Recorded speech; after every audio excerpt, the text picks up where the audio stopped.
Hello, XCT here. In this video we are going to solve Escape, a recent easy-rated machine on Vulnlab which involves a Kiosk escape, getting the password from an encrypted RDP profile and getting around UAC. So let's start. So after a port scan we noticed that only RDP is open, so all we can do is try to connect there. So let's do that. We are going to use X3RDP here. You can also use something else like our desktop. And we have to disable NLA because we are not providing a username and a password, so NLA doesn't make a whole lot of sense, right? All right, let's accept that. Okay, there's a message here. Login as Kiosk user 0 without password. All right. And we can see that this seems to be the Korean version of Windows. So let's try Kiosk user 0 here without password, and this allows us to log in. Alright, so now we are in RDP and there isn't like anything here, right? There's no start menu or anything like that. This seems to be highlightable. That's all there is to it. And what this is supposed to simulate is basically a display at the conference. And what you usually do if you have such displays is, and if you're running Windows, is to enable the kiosk mode. So people can't mess with it. It displays whatever you want to have displayed. In this case, this picture, right? So we as an attacker get to the machine and try to escape from the kiosk so we can execute our own commands and do whatever we want on the machine, right? So what can we really do?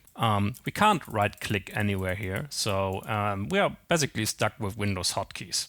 One thing you can do is just press the Windows key and you get the menu here. But it isn't really that reacting to like clicking anywhere. It's not really working. You can do tab and like go around here, but if you try to start something, it probably won't work either. At this point, you basically got to know some Windows shortcuts, or just the fact that if you press the Windows key and start typing, you can basically execute something here and get these suggestions on which program to run. So we can try to run CMD, for example, but this doesn't work. Nothing is happening. And the reason is that in this particular version of kiosk mode, which is totally default by Windows, basically you are locked to a single application. This might seem like a wallpaper, but it's not. Like, you can highlight this, right? So it can't really be a wallpaper. What this really is just a web page. So we are stuck inside MS Edge here without an address bar or anything like that. Okay, so let's just start MS Edge from here then. And what this gives us is a browser with an address bar and everything. So we got a slight improvement, right? We are still inside MS Edge, but we actually got a bit more options here now. Let's just skip over these Microsoft questions here. Okay. And now that we're inside Edge, we can basically use file, like this, and then go, for example, to the C drive. And we get full file system access here. So that's pretty neat. We can now read a lot of files here. One of them is, let's see, there's an admin folder. That's interesting, right? Let's check that out. Installers. Just look around a bit here, right? These are all empty. And then we have profiles.xml. What's that? All right. This seems to be like a profile from Remote Desktop Plus, so let's definitely save that. And we can see this is like probably an RDP connection profile, right? The username seems to be an IP address, so maybe someone swapped this. But in the end, it's an encrypted password here that's used to connect somewhere with RDP, maybe to the local machine, right? Okay, but that's for later. I want to show first how you can actually get a shell here and escape the kiosk. So we can go to users. This is our user, kiosk user 0, right? On desktop, you can grab the flag. But now let's try to actually get a shell. So if you go here and then to Windows and then to System32, there should be CMD here somewhere. Right, and if you just click this here, it will be downloaded. All right, now we can click this folder icon here and should get a full Explorer. Yeah. So now, not only did we escape Edge, we are now inside Explorer. We kind of want to start CMD here now, but this gives an error. And this is in Korean, so if that's not your language, you probably can't read it. But this is essentially AppLocker blocking the execution in order to enforce the kiosk mode. The only program that's allowed in Kiosk mode is MS Edge. So if you rename this here, and you can't right click, so you have to use a shortcut. Let's just rename it to MS Edge, start it, and we get a shell.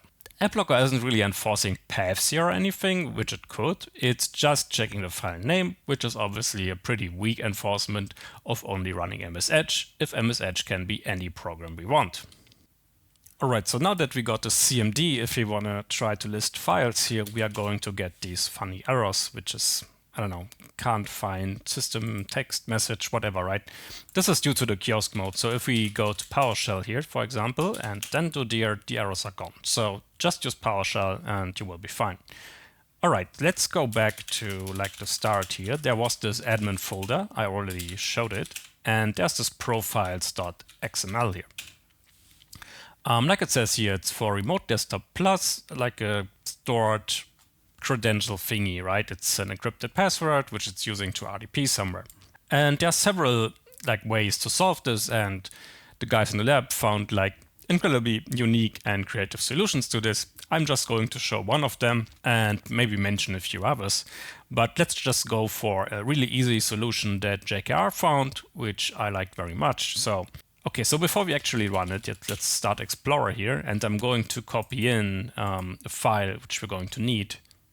And this is going to be this program here, bullets pass view. And if you go to the website, you can see it's a password recovery tool that reveals passwords stored behind the bullets in the standard password text box of Windows. All right, we're going to see in a second why that's going to help. So let's for now close this and then maybe just copy it here to make it a bit more comfortable. And then I'm going to start this Remote Desktop Plus program, which is using a profile. So let's see, program files, it's here, I think, Remote Desktop Plus, yes. And then we just started, I think it's just rdp.exe. Yes, so we don't just have a shell, right? We are inside Remote Desktop, so we can easily spawn like UI applications. All right, let's go to Manage Profiles and import the profile that we saw here. So actually this only wants to look in the downloads folder. So let's just copy it there, profiles, and then we already have the path here, right? Then we can tap to get it again and load the profile here. All right, this looks good. Let's see. Now you maybe have an idea why we're using this bullets pass view thing, because the password is actually in memory behind these bullets here. And what this tool can do is basically reveal them. So let's actually run that here. And it already found the password. So this works really well in these kind of Windows UI applications that hide the password behind bullets. Well, for which user could this password be? Well, if you go here, the profile name is admin, even though it kind of doesn't say it in the username field. It should be pretty clear that the password is for the admin user, right? So let's actually see if admin is a user on this machine. So we just do net user, and you can see that there is a user that's called admin. All right, and he is in the administrators group, so that's great. We're just going to do run as user admin cmd, then put the password, and we get a shell as admin. Are we already done? Well, not yet, because if we do a who am I all, we see that we are indeed an administrator, but we don't really have any privileges, and this is due to UAC. Basically, this user is called admin, and it's not the administrator user, so UAC applies to it. And since we are connected via the UI, well, it will restrict us from getting full privileges unless we execute something as administrator. So what can you really do here? One way is you start PowerShell, and then you can do start process, I don't know, cmd, and then verb run as, and this will trigger the UAC dialog. You can just click yes, and you will have full admin privileges. And there are other ways to do it as well.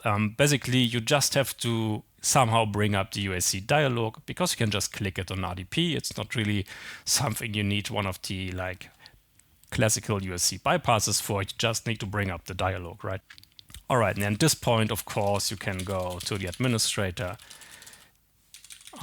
desktop here and there's another flag, and you're basically finished with the box. So besides reversing the application, and you can basically do it from the rdp.exe if you want to, or going to one of the tools on the vendor's websites. They are a bit smaller but have the same functionality.